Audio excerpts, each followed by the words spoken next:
Good afternoon, and welcome to the Draper Museum of Natural History Lunchtime Expeditions program in our 13th year now. I'm Chuck Preston. I put my cell phone right on top of things here so I could remember. I always forget to remind folks to please turn off your cell phones. And also, I'm going to ask you at least to be aware of any other wireless devices. Sometimes it interferes with microphones and that sort of thing up here, so if you find that we're getting some feedback, we may have to ask you to turn those devices off. Really, and please forgive my very casual appearance today, Mark. I apologize to you for it, but I just did some field work this morning. We just got out of a helicopter doing some golden eagle nest surveys this morning, so just barely able to make it back for this, but I didn't want to miss this one at all. In fact, Richard Jones was with me today, who presented our last Lunchtime Expeditions talk. Well, it's my great pleasure to introduce our speaker today, and for many of you, of course, he needs no introduction. He's been around and very visible, more visible than he'd like, I know, for a lot of years here. But let me tell you a little bit about him that you may not know. He began his wildlife career with the Wyoming Game and Fish Department back in 1980, working with fisheries management crews while going to college. After graduating with his BS degree in zoology from the University of Wyoming, he was hired as a game warden and spent time in Baggs and Lovell. And then in 1992, he transferred into the bear management program, a fateful transfer in a lot of different ways. He specialized, of course, and has specialized for many years in the management of human-bear conflicts. And although he won't say it, and most of you probably know this, but he is among truly the leading authorities in the world on managing human-bear conflicts. He was in the right place at the right time and knew what he was doing. In 1995, Mark was part of the small capture crew assembled by the U.S. Fish and Wildlife Service to capture wolves near Hinton, Alberta, for the first reintroduction into Yellowstone National Park in central Idaho. He's been there on the ground floor of so many things, and he's currently part of the Northern Rockies wolf working group.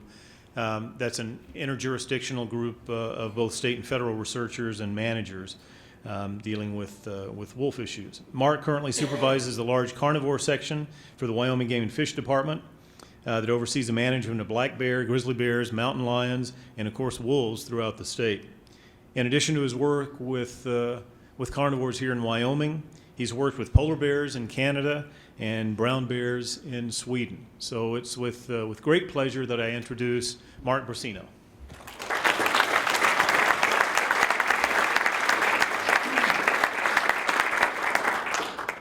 Can you guys hear me okay? Thanks, Chuck. That was a great introduction. I really appreciate it. Is this off, Bonnie, you think? Okay, got it. Okay, we don't want any interference from that.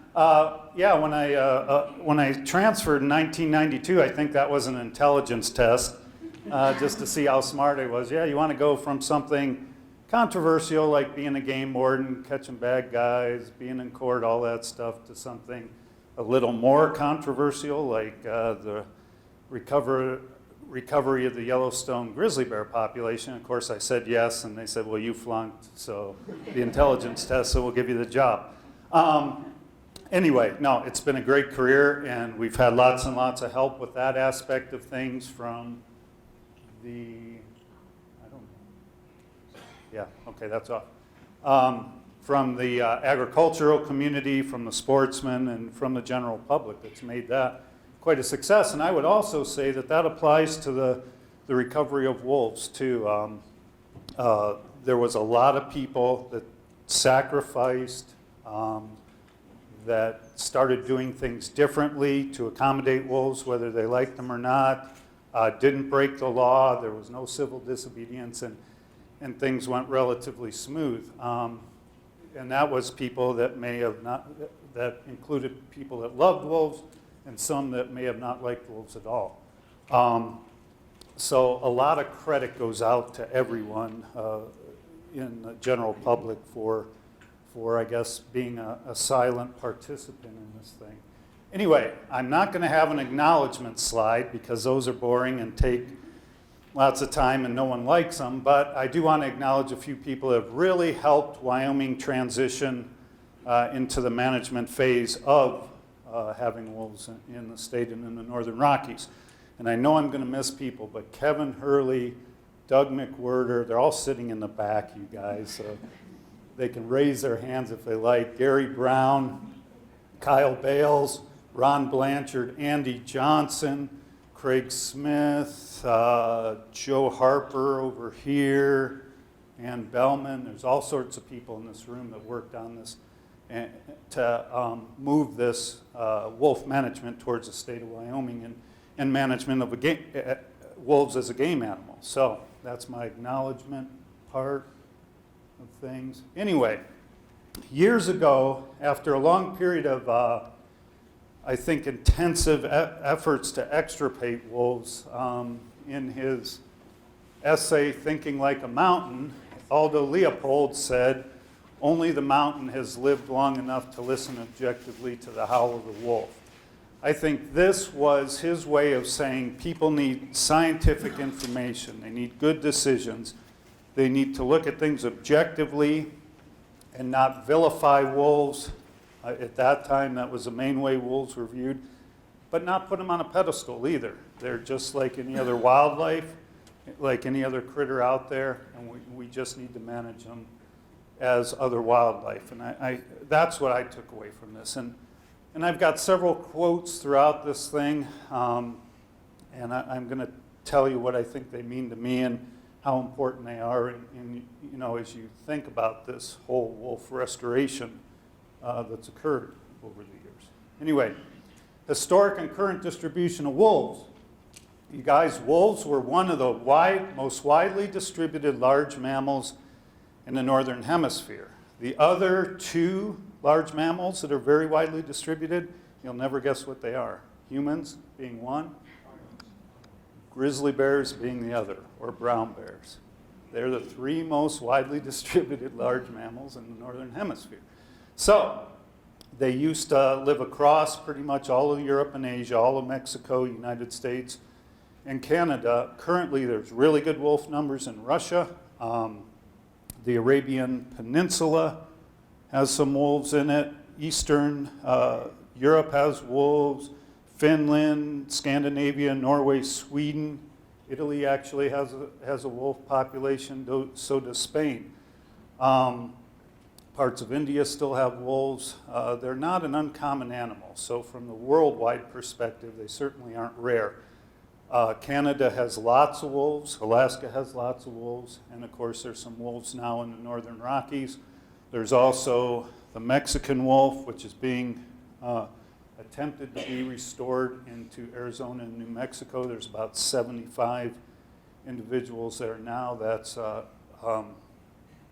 subspecies Bailey.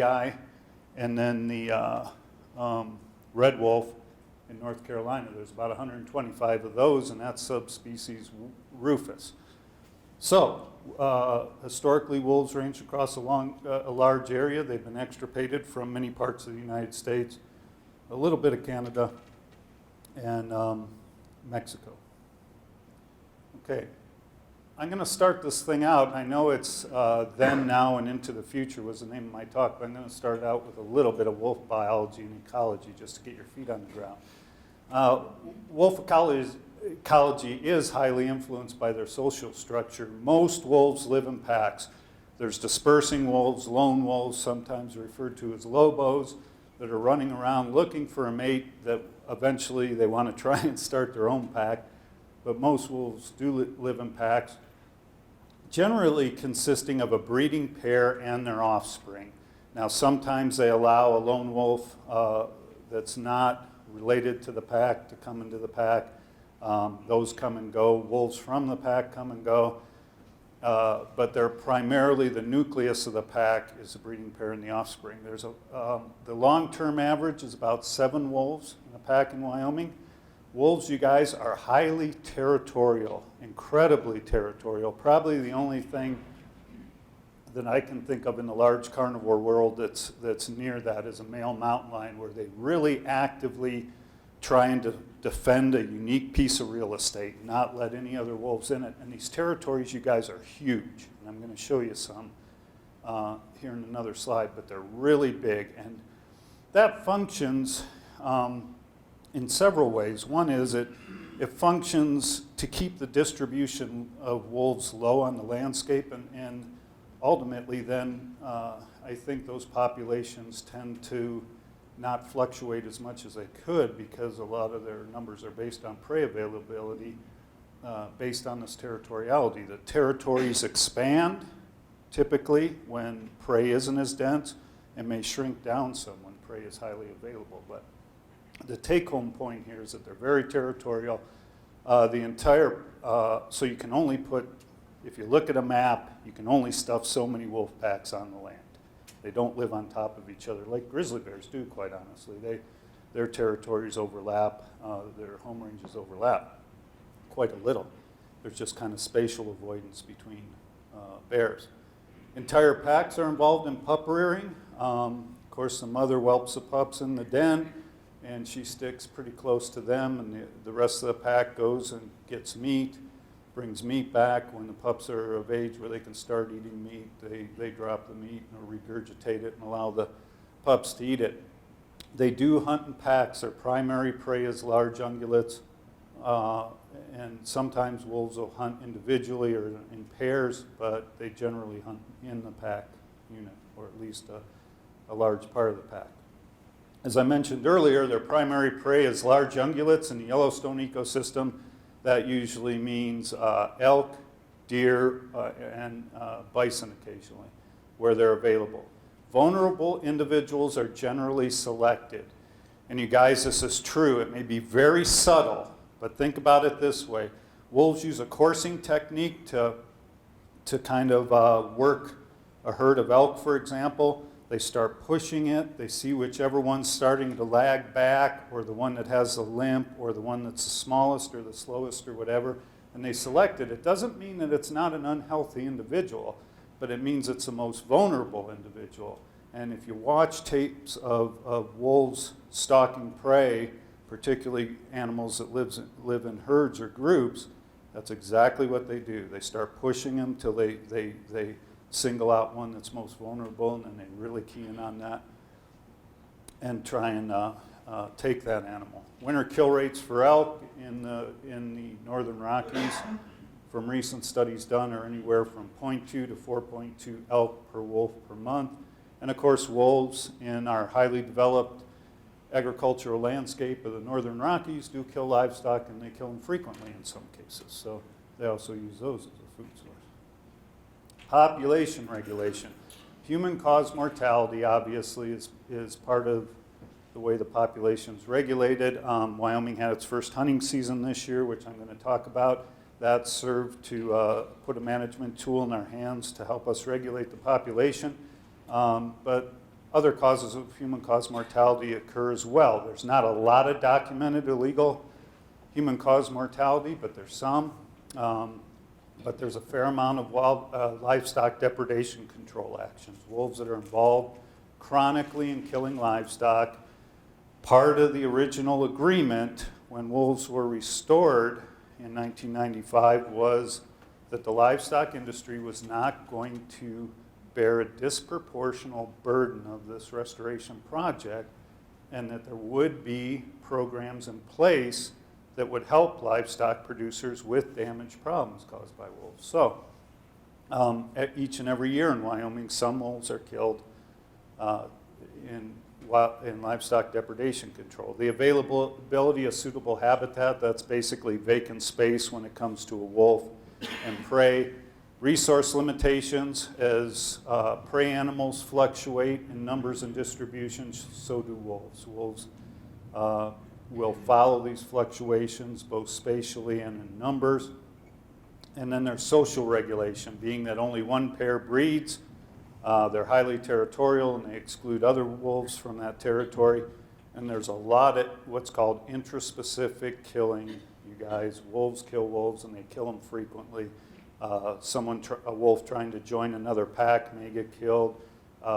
Fighting over breeding opportunity, as well as fighting over territories. And it's a very common occurrence in wolf packs, is wolves killing other wolves. And that's what you hear about wolves killing dogs. They view them as a competitor. They're in most cases not preying on them as a food source, but there's another dog, another canid that's a competitor in their eyes, and they kill that wolf or that dog because it's not part of their pack.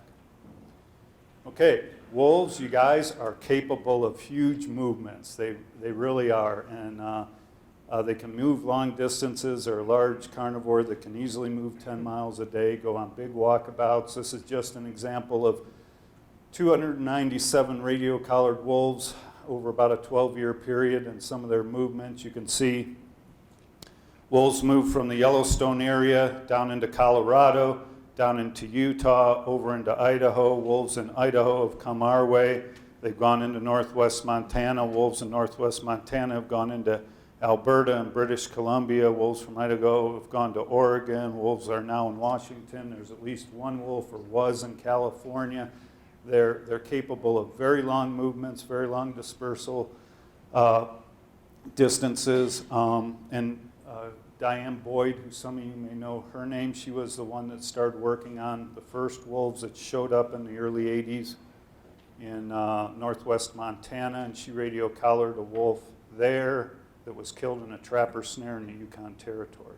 That's how far that wolf had traveled. So, is there isolated wolf populations in the northern Rockies? Not right now. There's a lot of interchange going on between the Yellowstone, central Idaho, and northwest Montana population. And here's just kind of an interesting example.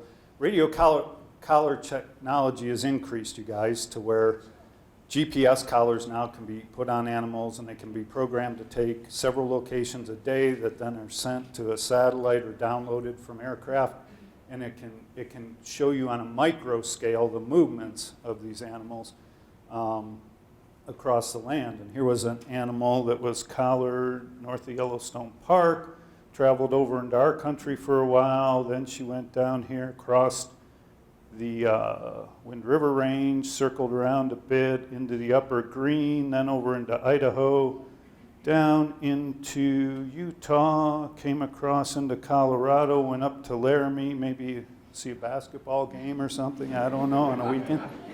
She was lonely around the Snowy Range, came back down into Colorado and died in Colorado. That's about 3,000 miles in 6 months. She's probably looking for a mate and a place to set up shop, didn't find one, and eventually died. Okay, the then, you know, and I started to read a lot on the internet and some books I have of how Native American cultures viewed wolves. And there's tremendous variation, you guys, across the different tribes and even clans within a tribe. But I think traditionally, Native Americans looked upon wolves as kin, as helpers, strong, deserving of respect, and placed there by the Creator for a purpose. And this came from a number of interviews that were done on the Wind River Reservation with Shoshone and Northern Arapaho elders, and their viewpoints on wolves. And this was about the time that reintroduction occurs. And a few things that stood out with our local Native people, that wolves signified bravery and wisdom. There's also the belief or the story that wolves had the ability to bring the dead back to life, but the wolf refused to use this power, and that's why people experience sorrow when someone dies. Now, I think the natives, based on the stuff I read, view a lot of life lessons or attribute a lot of life lessons to wolves like they do other animals. Wolves just part of that. I don't think they feared wolves particularly, nor really put them up on a pedestal either. They killed them. They use their hides, they use their parts for different things, but they were part of their world on a daily basis, and they had respect for them. And this is just a photograph I love because it's the really only good one I know of, and I'm very interested in the Shoshone, or the part of the Shoshone culture that was the sheep eater Indians, and they were right here in our backyard in the Absaroka Range. And they were a nomadic hunting subgroup of the Shoshone Indians, and they used dogs for most of their packing, which of course were just domesticated wolves. And this was a picture that was in a book by Lohendorf that was published several years ago that was I'm sure taken in the late 1800s of a sheep-eater family, just nomadic family. Okay, early trappers' views on wolves. They were, you know, as the trappers moved into the West, I think they were largely indifferent about having wolves around. I'm sure they occasionally harassed their horses and mules, probably killed things occasionally in their traps and ate them, and were a little bit of a pest along those lines. But I don't think they really thought much of the wolves. But as the beaver trade went from strong to weak, wolf pelts began to increase in demand as the beaver became scarce. Over-harvest of beaver, and then the value of the beaver also dropped. At one time, beaver were worth about $6 a pound.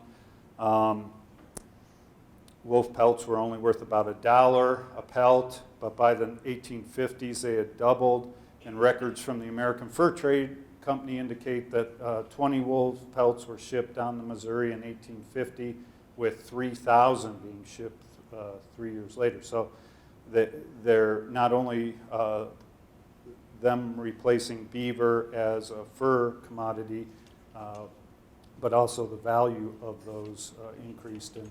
And so for a short period, the fur trappers did harvest wolves and send them to market. That's in that picture right there, you guys, is an 1800s new house number 14 wolf trap that was probably used. The early settlers, you know, they viewed wolves as a liability because of damage to livestock, and rightfully so. The industry was young coming into this area. Every sheep, every cow counted. The ability to manage their livestock was made more difficult because of wolves. And because of that, actually, across the United States, eradication campaigns began early. In the eastern United States, began in the 1600s with bounties on wolves. Early settlers hunted, lake-hold trapped, and built pit traps to kill wolves. In the late 1800s, the government got involved a bit as the U.S. Biological Survey became involved in wolf eradication to protect, both the livestock industry and the diminishing game herds in the western United States and other parts of the United States. This is an interesting document here. It's called Wolves in Relation to Stock Game in the National Forest Reserves. And Gifford Pinchot, who was the head forester at about the turn of the century, commissioned Vernon Bailey of the U.S. Biological Survey to write up the status of wolves on federal lands in the United States. And this includes lands in the South, Michigan, Minnesota, as well as the western states. President Bailey then went and met with President Roosevelt, and after that meeting, President Roosevelt ordered the government to begin devising methods for destruction of the animals, meaning wolves. So, the U.S. Forest Service ramped up their efforts, the U.S. Biological Survey ramped up their efforts, other government entities, I'm sure local as well, ramped up their efforts, offering bounties and things for dead wolves. And in 1907, the Forest Service really got after it in a widespread campaign to kill all wolves on livestock ranges. That 1 year alone, they killed 1,800 on 39 forests in the United States. By 1926, the last wolf was killed in Yellowstone Park, and by the time the wolf campaign, government wolf campaign had ended, there was probably at least 25,000 wolves killed by the mid-20th century. Okay, the last wolf in Wyoming. This is kind of a great story. This is Leo Catenoir, is the way I pronounce his name. I don't know if that's correct or not. He was a Native American from Washington that married a Shoshone woman, and they lived on the reservation somewhere near Fort Washakie, and he was a sheep herder. And in 1943, he was tending some sheep. He was off his horse tending some sheep, and he thought what he heard was the howl of a coyote up the valley a little ways where he had some lambs. So he got on his horse, rode up Muddy Creek, and before I go any farther, I'm going to describe to you guys where this is. You go to Boysen Reservoir, south side of the Wind River Canyon, You cross the reservoir, and you're there on the south side of the Owl Creek Range. You go to north of Riverton, and there's a drainage flowing from northwest to southeast called Muddy Creek that flows up onto the Owl Creek Range. And that's where Leo was, herding sheep. Anyway, he rides up, and the way he describes it in the 1992 interview to Dave Skates from the Fish and Wildlife Service office in Lander was, and Dick Baldus was there, who was the unit leader there, was that he saw a large coyote and 2 pups eating at what he thought was a lamb. So he shot it, went up and discovered, in fact, it was a wolf that had been sharing this carcass with 2 other adult coyotes. And in the interview, he was asked when he knew the previous wolf, before the wolf he killed was killed, and he said in 1919. So he did not know, nor had he ever heard of a wolf being killed. And he named the guy's name who killed the one in 1919. Between 1919 and 1943. Obviously, the last one in Yellowstone was 1926, somewhere in between that time period. But anyway, wolves were pretty scarce about this time. Later on in the interview, you know, he seemed kind of, when asked whether, what it was like what his feelings were like after killing the wolves, you know, it was both good and bad. He said he needed to protect his sheep, and he felt strongly about that. But he also said this was the last of its kind, and that kind of, and he said, I kind of regret killing it because it was the last of its kind. So, interesting. In the 1960s and 70s, of course, views about carnivores started to change. And they started to be viewed more as game animals rather than varmints or vermin. In 1973, wolves were protected under the Endangered Species Act. And in 1987, the recovery plan for wolves, after several drafts, was finalized. And I think this, you know, I think people started to view wolves once again as a valuable natural resource, both for sport hunting and for non-consumptive uses, and for just being a part of an important part of ecological systems. So there was all that going on during that time. Okay, then I'm moving through time, kind of then, now, and we'll end up with the future, but this is kind of chronological, you guys. So the recovery plan was completed in the late 1980s. Other things were going on. Wolves still weren't back in the northern Rockies except northwest Montana. But then in August 1992, a guy with a video camera videotapes this. A black wolf-like animal in Yellowstone National Park feeding on a bison carcass. No other wolves, a couple coyotes there with them. Everyone's kind of wondering what this is. Is this a hybrid? I remember this very well. I mean, oh, it's got to be a hybrid. It's got to be something somebody let go. There are no wolves in Yellowstone. We've done intensive surveys. You can't hide wolves. They stick out very easy when they're out there. And so for about a month, no one knew what was going on. And then a hunter from Orland, Wyoming, was at Fox Park in the Teton Wilderness and shot this animal. He said was with a bunch of other coyotes. Walked up to it, said, I'm not sure what I got here. Took it over to the Fox Park patrol cabin, left it there with a note, and then rode out and notified the authorities. And Game and Fish people, Forest Service people went in and retrieved it, and DNA studies from that wolf showed it was probably a wolf from the 9 Mile Valley of Montana, northwest of Missoula. And that wolf had moved about 250 miles, and it's probably the same one that was filmed here. And you guys, I know some of you are going to remember this. They didn't know what it was at that time. They gave it back to the hunter. He had a poster made. Did someone shake their head? Do you guys remember the poster? It had him holding the wolf. It's kind of funny. I hope he made a few bucks. I couldn't find the poster. I wanted to put it in this thing, but anyway, this is what the poster said. There ain't no wolves in Wyoming. Clinton won't raise your taxes, and Elvis lives in Jackson Hole. And had a picture of him with the wolf.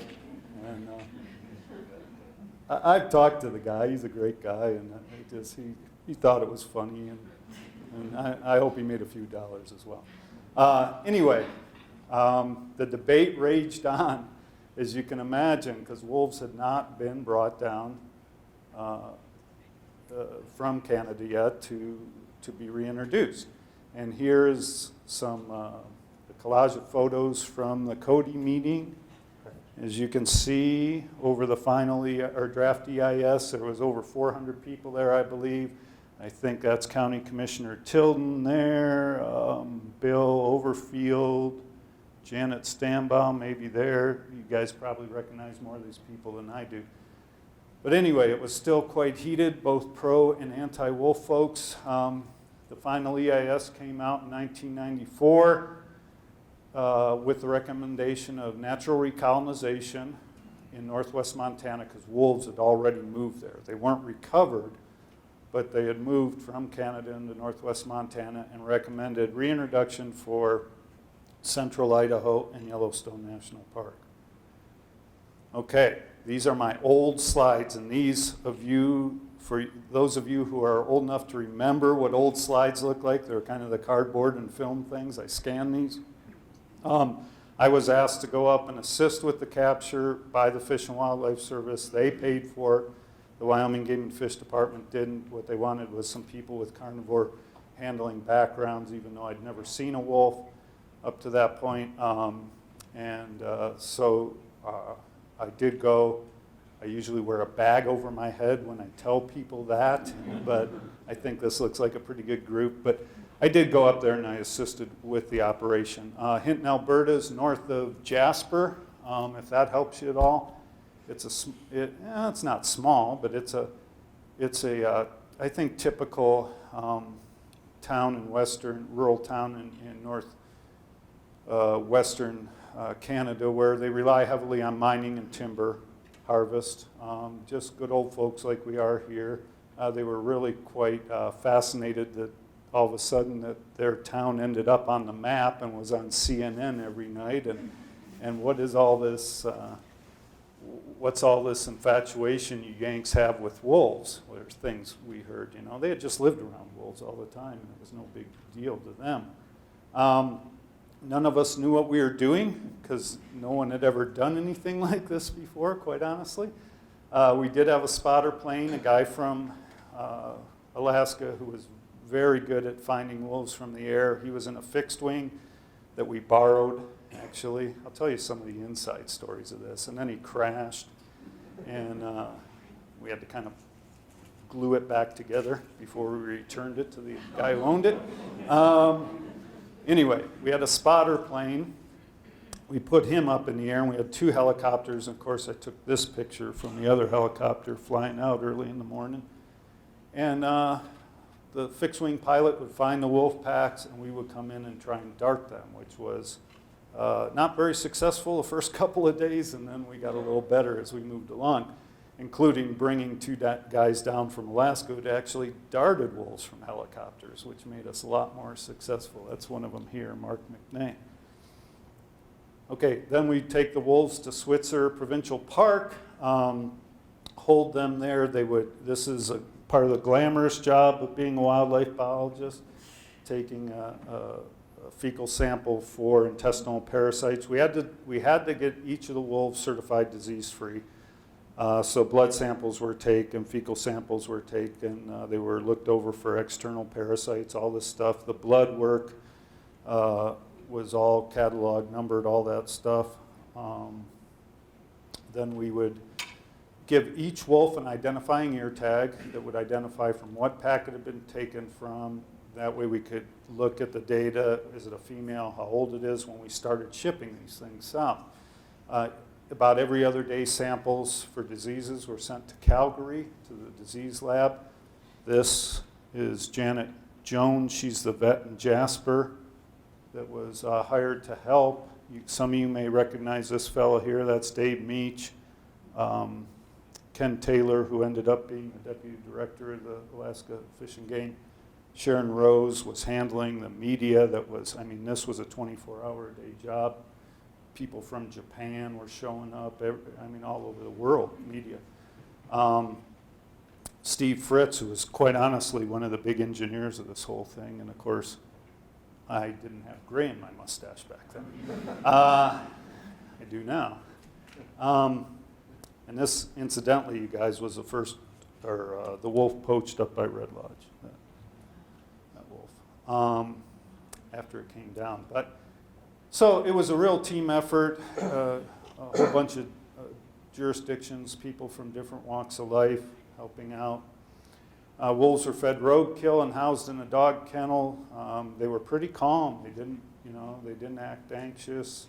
They would get in there behind the straw and just bury their heads. They would eat. And yes, this is cutting up roadkill with a chainsaw, which is not a pleasant job because you get little pieces of meat all over you that's thrown up from the chainsaw. Anyway, they're very timid in captivity. They really didn't do much except lay there, eat, sleep, and drink.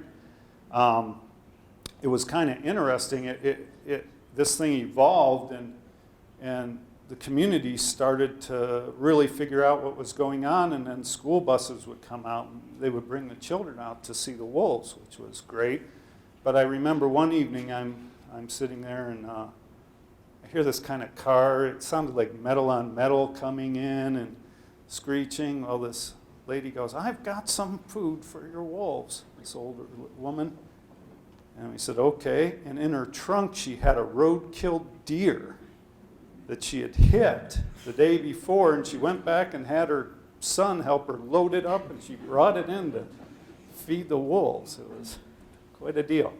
Anyway, wolves were crated and flown to Great Falls. There was 2 flights. They were put in these aluminum crates, one of which we just gave to the Draper Museum, and I think at some point it'll be on display. You can see those crates in here. And they were flown to Great Falls where they had to go through customs. Okay, right about that time, there was an injunction, and those wolves were in those crates, which isn't a big deal. They do fine in the crates, but the whole thing stopped. And we were up in Canada. We weren't positive everything that was going on, but a judge issued a temporary injunction and said, no, you can't move the wolves, can't do anything. Everyone stopped till I consider this case. Well, that lasted about 24 hours, and he lifted the injunction, and then the wolves were transported to Yellowstone Park, central Idaho. They were kept in pens for about 10 weeks in Yellowstone, depending on the year, either 3 or 4 pens. They were paired up, adult males, adult females, from different packs, hoping that they would breed, and they did, many of them, in those pens. And then there was hard release in central Idaho, where they were just taken out to the forest and let go. And good luck, I hope you make it, sort of a thing. And both releases worked, both styles worked. Once again, no one had ever done this before, and it worked. Wolves, the numbers started to grow rapidly, and by 2002, 7 years after the first reintroduction, wolves were legally recovered. Okay, now switching to a little bit of what went on since then. As I mentioned, wolves were fully legally recovered in 2002. In 2008, February 27th of 2008, wolves were removed from the list of threatened and endangered species. There was immediately lawsuits flew, of course, and there was an injunction issued by a federal judge in Montana, and then the U.S. Fish and Wildlife Service asked the judge to remand the delisting decision back to them, voluntarily give it back to them, basically. They said, we might have made a mistake. Wyoming's plan isn't quite up to snuff, in our opinion, and we'll take that decision, our delisting decision, back. So wolves were once again put back on the endangered species list. In November, of course, Governor Freudenthal said, no, wait a minute. You'd already approved Wyoming's plan. We'll duke this one out in court. And he sued in federal court in Cheyenne, Wyoming, And Judge Johnson ruled and said, there's nothing in the Endangered Species Act that prevents you managing wolves under different legal classifications in the state, what we call dual status, and that's the predatory classification and the game animal classification. Judge Johnson said, that's not against ESA. You guys sit down again and hammer something out, which we did. 2011, 2012, we worked quite hard on this along with help from the governor's office. They actually led the charge, and we provided them support to come up with a set of agreements that would allow us to move forward with delisting, and then we revised our state plan to reflect those agreements. But in the meantime, some folks added to an appropriations bill in 2011 that any state, or that Idaho and Montana, being that they had approved state plans, that wolves would be delisted in those states because they had approved state plans. So wolves were delisted on May 5th, 2011 in Idaho and Montana. Well, we continued to work on ours, and on September 29, 2012, the U.S. Fish and Wildlife Service issued what's called a delisting rule to delist wolves in Wyoming. Okay, and you guys have been through all this history, through some of the agency actions that have gone on. You've probably been around. This is a great quote from Tom Ryder, who is president of the Wildlife Society and also happens to be the deputy Wildlife Division chief in Wyoming. And this is so true, you guys, that I just had to include this. Wolves represent every facet of wildlife management and the North American model of wildlife conservation, touching on public ownership of wildlife, how science must be brought to bear, predator-prey relationships, the challenges of managing a charismatic species, politics, and human dimensions. And I would say those last three things, the challenges of managing a charismatic species, politics, and human dimensions, is a really difficult thing. Wolves are really easy to manage. They're very resilient. There's a whole wide range of management options you can use on a wolf population, and wolves do quite well. They bounce back from any forms of human-caused mortality very quickly. And so it's been the socio-political aspect of this thing that's been incredibly challenging and difficult. Okay. So now moving back to what the wolves were doing and not what the courts and the bureaucrats were doing. They were distributing themselves nicely across the Northern Rockies. This is a map of known wolf packs in 2012, the end of 2011, beginning of 2012. And there's something important here to notice, folks. Is wolves are kind of relegated to the mountainous, more wildland country of western Montana and that of central Idaho and of northwest Wyoming. Wolves, even after years and years and years of protection under the Endangered Species Act, never successfully recolonized the eastern two-thirds of Montana, never successfully recolonized those areas outside of northwest Wyoming, and never successfully recolonized the southern parts of Idaho. And the reason for that is those are highly developed landscapes where there's lots of competition of different land uses, and wolves just don't do well there, and they'll never do well there. And that's important to remember. As part of our plan, we designated this area, and let me back up. Knowing this, that's why we came up with the dual classification approach to wolf management, and we're protecting wolves in the northwest corner of the state where 90% of them live, and we're protecting them and managing as we would other game animals. The rest of the state, I know some of you don't like this, but they're designated as predatory animals, and the season is open year-round, but as you can see, few wolves live there, and they don't persist there.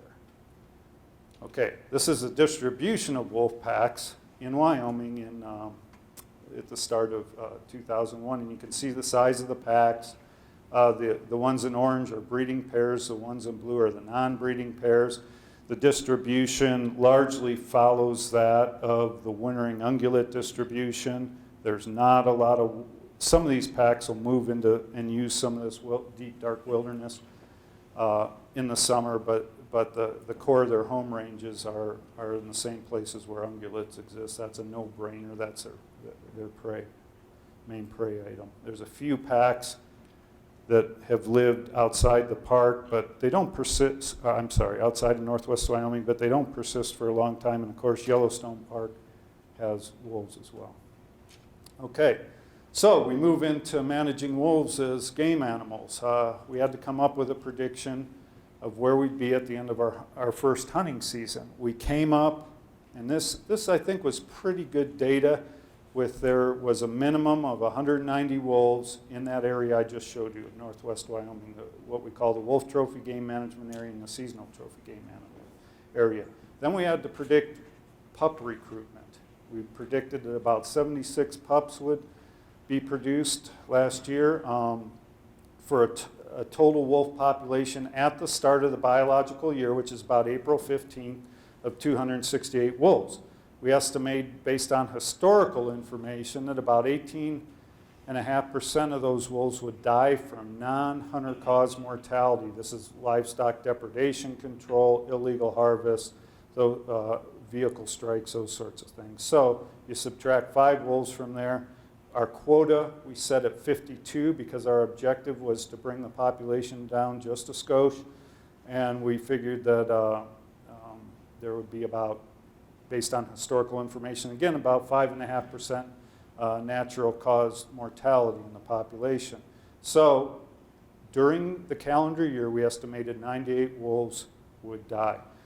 And that would give us an end of the year population of about 170 wolves, about 20 less than we had at the start, and 15 breeding pairs. And just so you guys know, the recovery goals are 10 breeding pairs and at least 100 wolves in northwest Wyoming. That includes in Wyoming, and that includes Yellowstone Park and the Wind River Reservation. So we were going to be well above those goals. Okay, how'd the hunting season go? It went, in my mind, incredibly well for Wyoming's first regulated hunt of wolves ever. The harvest was well distributed over the northwest corner of the state. 42 wolves of the 52 wolf quota were harvested by hunters. Hunters were very respectful of this opportunity, you guys. You know, I don't know if you're hunters, some of you are, some aren't, and I don't, you know, there's probably a wide range of opinions on whether wolves should be hunted, but everyone that checked in a wolf was very respectful of the opportunity to hunt a wolf. One guy told me he'd hunted 24 days horseback on foot, and it was the most incredible experience of his life, and he meant it. Anyway, 12 packs had 1 wolf harvested, 7 packs had 2 wolves harvested, and 5 packs had more than 3 or more wolves harvested. So the distribution, no one wolf pack was disproportionately impacted from this harvest.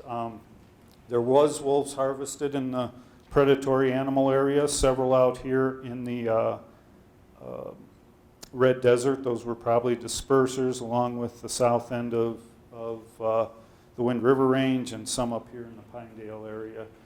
And that pack reforms, gets killed because of livestock depredation, reforms, gets killed because of livestock depredation. In this case, hunters harvested those wolves as well. So at the end of the hunting season, then the state of Wyoming, first time ever, had to go into the mode of managing wolves and collecting information so we could show the world that we still had a recovered wolf population and what the status of that population was. So we captured wolves. That's not a dead wolf. That's a darted wolf. Fit them with radio collars. We also leg hold trapped a few, and helicopter net gunned wolves. And the objective here is to get a couple of collars in each pack, so then we can get in a fixed wing aircraft, fly over those pack, and count the wolves and figure out what the minimum number of wolves we have and where they're located. And here's a pretty neat video. And this is, you know, it might unnerve a few people a little bit, but this is real life wildlife management. This is radio collaring a wolf in Sunlight Basin here a few months ago, and The wolves are okay with it. I'm sure they don't like it for about 10 minutes, but they're fine after that. But people want a lot of data. The pro-wolf people, the anti-wolf people, the people in the middle all want data. What's your wolf population doing? And this is the way you get it. Oops. Oh gosh.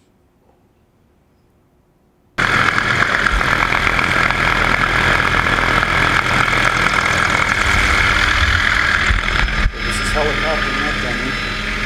Capture a wolf. You see the wolf right there. Watch right in front of the pilot in a second. See the wolf.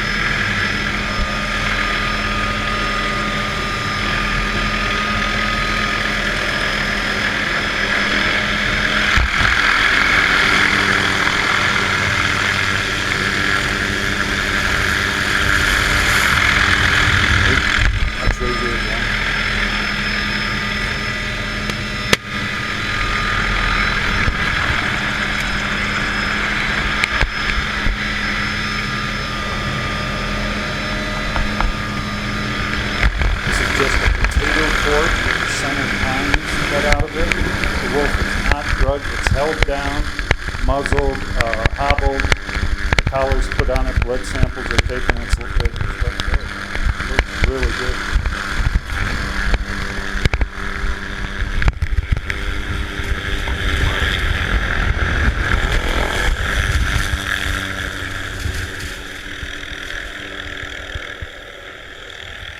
Young guys like this a lot better than working behind the computer. Doesn't excite me that much. Anyway, they get very passive once they're pinned down. They're dominated, no big deal. They lay there, and away they go after they get a radio call. Okay, each wolf then is radio collared, aged, sexed, and blood taken so that we can look at genetic interchange between the subpopulations. I think this is a drugged wolf, and it's a little tougher on them to be drugged, and it ends up being more costly and takes up a lot of more time as well because you got to stay with the animal until they get up and moving. And then monitoring. We monitored this year, you guys. We did over 50 hours of fixed wing flying to count these wolves from the end of the year till the end of March. 50 hours in an airplane is a long time watching wolves in northwest Wyoming. I think our population data is really good, really sound because of this effort. We really wanted to do it right the first year out of the box. So how does the wolf population change throughout the year? Just in this northwest corner of the state, in the area we call the trophy game area, I'm going to use the data from that. There's other wolves out there. There's wolves in the predatory area. There's lots of wolves in Yellowstone Park, which we'll talk about in a second. But we started out at a minimum estimate of about 192 at the beginning of the calendar year. Then right now, this is what's happening. Wolves are having pups, and the population comes way up. They're really productive. We estimated that we would recruit about 78 pups, I think, and what we actually think we recruited was 66 pups. So that's when your population is at its highest, at the start of the biological year. Then things start to happen to your wolf population. Some early spring livestock depredations, because a lot of times these dens are near areas where ranches are calving cattle. And then mortality decreases a little bit until livestock hits a lot of the big open range grazing situations, and there's more depredation. Those pups also are growing, you guys, and the nutritional demand on the pack gets a lot higher as those pups start to get big and towards adult size. And so there's livestock problems. And in Wyoming, usually 30 wolves each year get killed during this period to deal with the livestock damage. Then the hunting season opened this year about the 1st of October, and the population continued to go down. And we'll start this cycle from a little lower area again next year, and then we'll try and, or this coming year, and then we'll try and flatten this out. But over the long term, but each year the wolf population through the seasons are going to change quite a bit. Okay, over the long term, how have they changed? In Wyoming, wolves have gone up to over 200, and this is data for the whole state outside of Yellowstone Park. and then pretty much stabilized there the last few years. Of course, our hunting season brought that down a little bit. Carrying capacity for that area I told you where wolves persist in northwest Wyoming is probably around 2 to 225, 200, maybe 250 wolves. You just can't stick more fish in that bucket. That's as many as it'll ever support. Yellowstone National Park 2 has seemed to flatten out at around 100 wolves. Ungulate numbers have declined in the park and surrounding areas over the years for lots of reasons. So the total wolf population follows that trend as well. What I anticipate, you guys, in years to come is these lines will flatten out pretty close to where they're at now. And we'll have a wolf population stabilizing now at these levels in the different jurisdictions. What do we document for movements? This is pretty interesting in my mind. Wolves, and this, this is incredible from my perspective, how these animals move. 35 miles, pack regularly moving up to 35 miles from about Dead Indian into Yellowstone Park, 20 miles from Meeteetse Creek to the head of the South Fork, 30 miles from the south boundary of Yellowstone Park to Du Bois. And these are packs that are making these movements back and forth in some cases. These blue lines are individuals that have dispersed that we had radio collars on, one coming from the Wind River Reservation over to Table Mountain outside of Cody here, one coming from the Grove in the Upper Green, and one coming from about Ishua Creek to what we call enjoying what we call the Chagrin Pack, which is on the west side of the Tetons. So how did the pack distribution fare after all that? We had a hunting season. It's basically the same. All the packs are pretty much intact. They'll probably breed again this year. They're reduced in numbers from, I told you, an average of 7 to an average of 5. We brought the population down slightly, which we wanted to manage wolves very cautiously our first year out of the starting gate. But pretty much wolves exist. This map doesn't have Yellowstone Park packs on it from 2012, but they're there. Wolves exist in every place that they previously existed. Okay, what's the future of wolf management? From our perspective, it's our management approach, and we'll tweak that as we go along, but other people have other ideas, and there's 3 lawsuits that have been filed in federal court trying to, attacking, I guess, or challenging wolf delisting. And so the outcome of those lawsuits will determine the future of the legal status, whether they're going to be big game or whether they're going to be protected. A few thoughts, though. Delisted, few wolves will persist outside of the northwest portion of Wyoming. They didn't persist listed, they haven't persisted delisted, and they're not going to persist relisted. That's just the reality of this. Wolves will be managed for a stable population above the recovery goals if they're delisted. We've committed to that in writing in our state plan, and we're going to darn sure do it. And sport hunting would remain a population management tool if wolves remain delisted. Relisted, once again, few wolves will persist outside of the northwest corner of the state. This is important for everyone to understand. They didn't then, they don't now, they won't in the future. Wolves will be managed by the U.S. Fish and Wildlife Service instead of your friendly Game and Fish Department. And future delisting will be uncertain. I don't know what would happen. I would think it might take 10 years if the ruling's strong enough for us ever to circle back and get wolves delisted again. But I'm not a legal guy, so I don't know that for sure. Okay, one last quote. Wolf recovery and management is easy. Managing the controversy around wolves has proven much more difficult. Anonymous.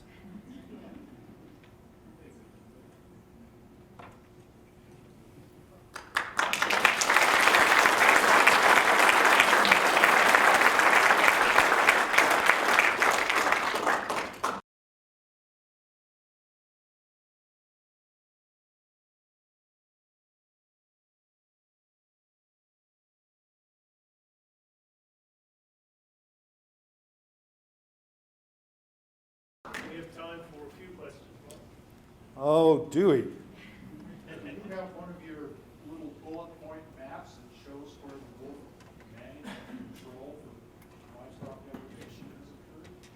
Yeah, we do. We have all that data in our database. Where does that happen? It's happening everywhere from Cody to Pinedale. You know, I'll tell you, you guys know it, I'm sure you do, that there's a state statute that prohibits us from releasing specific information about legally harvested wolves.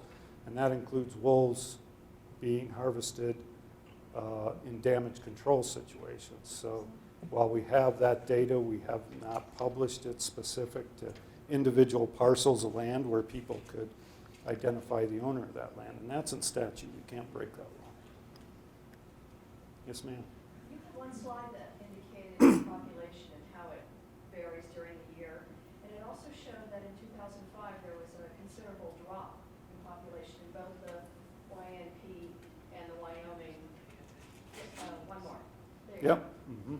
What happened in 2005? I don't know, because I was kind of on the sidelines at that point. Wyoming wasn't participating in a great way, but I think Yellowstone Park about that time had a distemper outbreak, and it also maybe censusing methods weren't as intensive that year as well. Just one, I'll tell you guys, once the Fish and Wildlife Service hit the minimum for the recovery goals, it's kind of like that's what we need to prove, and we don't need to spend a lot of money proving beyond that, even though I think their data was really good now if we look at it from based on what we collected this last 18 months. I think it's very good information. Oh, Boone. I've read that saprophytic mange, and it came off the internet, so I'm not sure if it was accurate.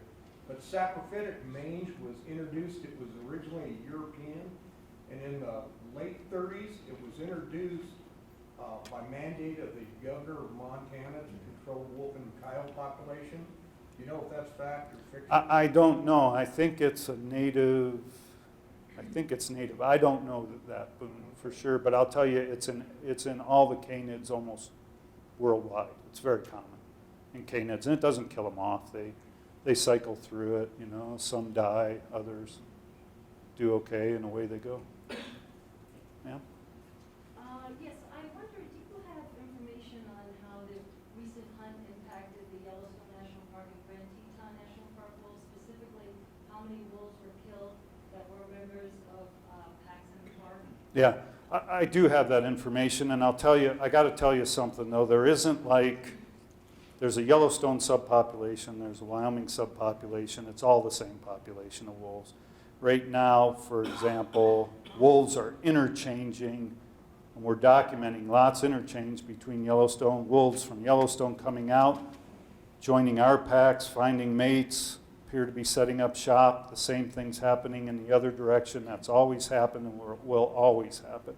I think one thing that we need to be careful about is kind of assigning ownership, because they move around and they switch packs and do different things. So commonly, there were 2 radio-collared wolves that did spend time in Yellowstone Park, killed more than 14 miles out of the park during the hunting season in Wyoming. And then another one that was harvested about 6 miles out of the park that was part of another, and these were all transboundary packs. So part of another transboundary pack as well in Wyoming. There was others in Idaho and Utah, or Montana. We have some annual reports coming out here shortly. April 12th in the afternoon. It should be on our website. Yes, ma'am. I have 2 questions. Are wolves trapped? And I'm assuming that a hunting license is issued. Can people apply every year for a hunting license for wolves? And is there anything, like if you harvested one last year, you can't have a... No, the way we control the harvest is through a mortality quota. Anyone can go buy a license. They have to check it in pretty much immediately, call it in that they've harvested a wolf, then bring it in shortly thereafter. And so anyone can buy a license, but once that mortality quota for the hunt area is filled, the hunt area closes. Then if other hunt areas are open, you can go hunt another hunt area. We had 52 total in 12 hunt areas this year, and we harvested 42. One of those was illegally killed during the hunt.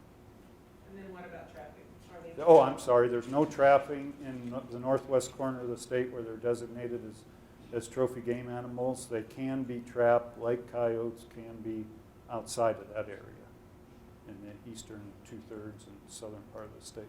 We have time for 2 more questions. Okay, yes, sir. Is it difficult to observe the wolves? Is it difficult to observe the wolves? Some packs are really pretty observable, and they seem to be more observable in the winter. In Yellowstone Park, they're generally very observable year-round. Sunlight Basin's a place you can go around here and see them in the winter often. Crandall as well. Lauren. Hi. What's the impact to the wolf management with cuts in your budget this year? Yeah. It could be proportional with all the other big game animals. No, that's a great question. We have a legislative appropriation that'll at least remain intact for this year and next year for wolves, and that's about $325,000 a year. And then we've also spent some of our own money.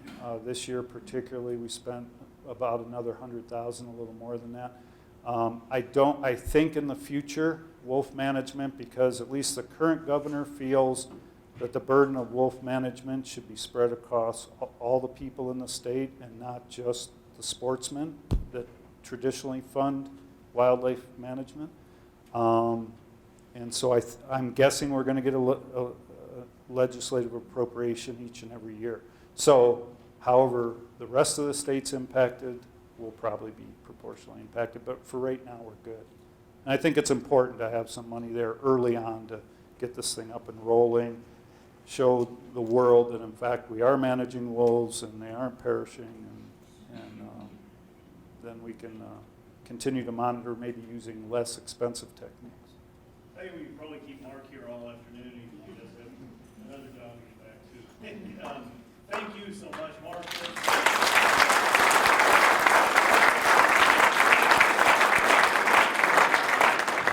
Next month we have Kevin. Hey Chuck, before everybody gets up and leaves, and you need to know this, Mark just announced he's going to retire in June. We worked together for a long time. There's not going to be a lot of public opportunities to thank him for what he's done, but I just wanted to bring that up and say, well done, and it's been a